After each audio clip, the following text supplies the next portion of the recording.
भारत में कुल 28 राज्य हैं। इन 28 राज्य में अनेक अलग अलग धर्म को मानने वाले लोग रहते हैं। ऐसा कहा जाता है कि भारत एक ऐसा देश है जहां हर 300 किलोमीटर के बाद भाषा, पहनने वाले कपड़े, खाए जाने वाले खाने बदलते रहते हैं।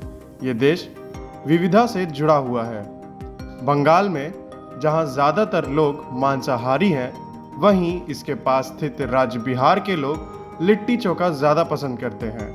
एक तरफ जहां महाराष्ट्र में मराठी बोलने वाली जाति ज़्यादा है, वहीं बिहार में भोजपुरी बोलने वाली जाति ज़्यादा है। वर्तमान में जहां हमारे देश में एक तरफ भाषाओं को लेकर लड़ाई चल रही है, वहीं दूसरी तरफ आज हम आपको एक बेहतरीन उदाहरण देने जा रहे हैं। दक्षिण अमेरिका महाद्वीप में कुल 12 देश हैं। इन 12 देशों में से एक का नाम है सूरीनाम।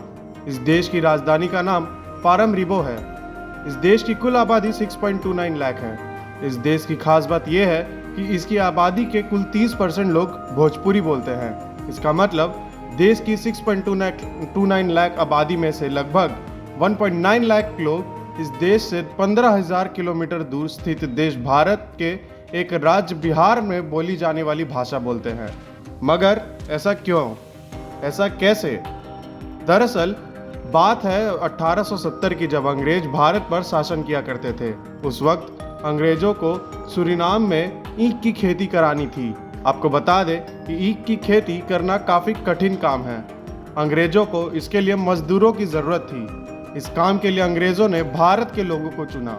अंग्रेज़ों ने भारत के लोगों को वेतन का लालच दिया और कहा उन्हें 5 साल के लिए दूसरे देश में जाकर ईख की खेती करनी होगी। इसके बदले में उन्हें अच्छा वेतन दिया जाएगा और 5 साल बाद वह भारत वापस आ सकेंगे। इस बात पर राजी होकर भारत के कई राज्य जैसे बिहार, उत्तर प्रदेश, तमिलनाडु और उड़ीसा से कुल 35,000 लोग को सूरीनाम ले जाया गया। इन 35,000 मजदूरों को पानी के रास्ते सूरीनाम जाने के 3 महीने का समय लग गया। इन लोगों को वहाँ गिरमिटिया मजदूर कहा जाता था। ये लोग 5 साल तक सूरीनाम में अंग्रेज सरकार के देख रेख में ईख की खेती करते थे। 5 साल के बाद जब इन लोगों ने अंग्रेज सरकार से वापस आने अपने देश जाने की मांग की, तो इनकी मांग को खारिज कर दी गई। इन सभी भारतीय लोगों को और कई सालों तक वहीं काम करना पड़ा। कई सालों बाद जाकर अंग्रेज सरकार ने इन लोगों की मांग को देखते हुए कुछ लोगों को भारत वापस भेजने का प्रबंध किया।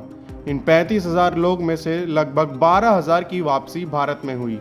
बाकी लोगों को दूसरी बार भेजने का वादा करते हुए अंग्रेजी सरकार ने कभी उन्हें वापस नहीं भेजा। जो लोग वहीं रह गए उनमें ज़्यादातर बिहार से थे। इसी वजह से आज भी इस देश में इतने लोग भोजपुरी बोलते हैं। इस देश के राष्ट्रपति का नाम चंद्रिका प्रसाद है, जो खुद भी एक भारतीय मूल के नागरिक हैं। देश में आज भी भारतीय संस्कृति की झलक देखने को मिलती है, क्योंकि यहाँ के लोगों ने हार कर पूरी तरह से अपनी संस्कृति नहीं बदल ली, बल्कि अपनी संस्कृति से जुड़े रहे। ऐसी और वीडियोस को देखने के लिए चैनल को सब्सक्राइब करें।